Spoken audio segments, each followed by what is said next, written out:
Për të shpallur pavarësinë më 28 nëntor 1912, Ismail Qemali dhe njerëzit që e shoqëronin bën një rrugë të gjatë që filloi nga Stambolli në datën 2 të atij muaji.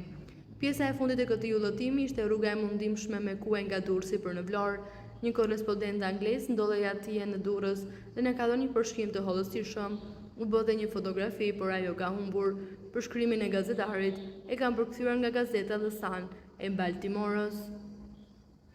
Korrespondenti i gazetës Daily Telegraph në Durrës na jep podosi interesante për themelimin e shtetit më të ri në botë Shqipërisë.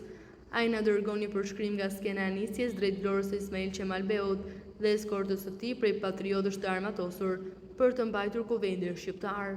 Ai shkruan: Ismaili dhe delegatët që e shoqëronin ndejtën 2 ditë në një hotel të Durrësit, të mbrojtur nga roja ushtarake, që përbëhej kryesisht prej pushkatarësh, asnjëri prej të cilëve nuk ishte më pak se 60 vjeç. Skena e nisjes Ismailit ishte mjaft piktoreske, sepse në larmin e ngjyrave kishte diçka orientale. Në fillim erdhën banorët e qytetit, të rinjët dhe më pas të moshuarit. Ata kishin mësuar se delegatët ishin gati të nishin në misionin e tyre, që të shënonte një epokë të re dhe të rrinin në pritje për të parë, sepse koha nuk kishte asnjë rëndësi për ta.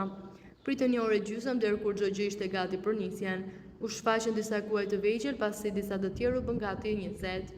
Disa prej tyre kuajve u ngarkuan me valixhe dhe ushqime. Në njërin kalë vareshin në të dy anët arkat nga ato të portokalleve dhe brenda tyre hipën 2 kalamaj që nuk pushonin së qeshuri. Diku më tej, duke një karrocë qereje e mbuluar me një si dyshek, mbi të cilën u vendosën valixhet që kuajt nuk i mbanin dot. Por ajo që ngjalli më tepër interes për turmën ishin delegatët dhe kuajt e shalës që po përgatiteshin për ta. Disa nga delegatët dukeshin të rinj dhe luftarak, të tjerë ishin të moshuar dhe me pamje të mençur. Një prift katolik mes tyre në vend të kamifallit të zakonshëm. Mes tre të gjerë mbante një kapele me maj si ato që përdoren në forcën detare dhe që ishte stolisur me një gërshër ngjyrë ari. Po të mos kishte në dorë kamzhikun, prifti do t'i ngjante një oficer i marine të maskuar. Me sa mund të shijam, ai dhe Ismail Qemali ishin të vetmin pjesëtar të parmatosur të grupit që po niseshin për misionin e madh. Dal nga dal njerëzit u shtuan ndërsa u duk sikur i gjithë Durrësi kishte vërshuar në vendin e ngjarjes. Erdhi dhe një fotograf i cili vendosi trekomshin dhe shkrepi një foto të asaj skene të paharrueshme. Nuk e kisha menduar se Durrësi kishte fotograf. Ndërsa ai bënte shkrepjen, shumë njerëz nishin të ndihmonin për të shaluar kuajt. Kjo nuk ishte as pak punë e lehtë. Njëra prej shalve që ishte fare e re bënte naze dhe nuk qëndronte kurse stimi i kal. Gjithsesi në fund çdo gjë ishte gati. Te porta e hotelit u soll një kal ngjyrë gri. Anashti u vendos një karrige dhe në praninë e turmës së mbledhur, Ismail Qemali e shaloi pa vonesë. Por jo gjithçka kishte mbaruar, ndërsa kurioztarët shtynin një moshuar mes delegatëve që duhet ishte një njeri i respektuar dhe po mande në gabinë bishal, drejtoi kalin dhe i foli turmës në shqip. Ai shpjegoi se delegatët po nishin me një mision në interes të kombit dhe shprehu shpresën se Durrësi do t'i uronte marrësi në këto punë që kishin ndërmarrë.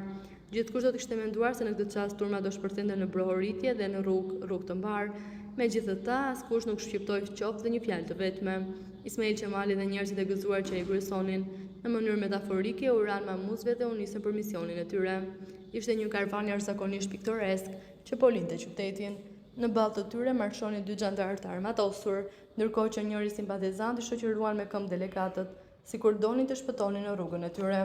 Nga dritaret dhe balkonet, Durrësi ndoqi me sy karvanin e vogël, i cili u shtuk pak më parë në mjegullën e mëngjesit.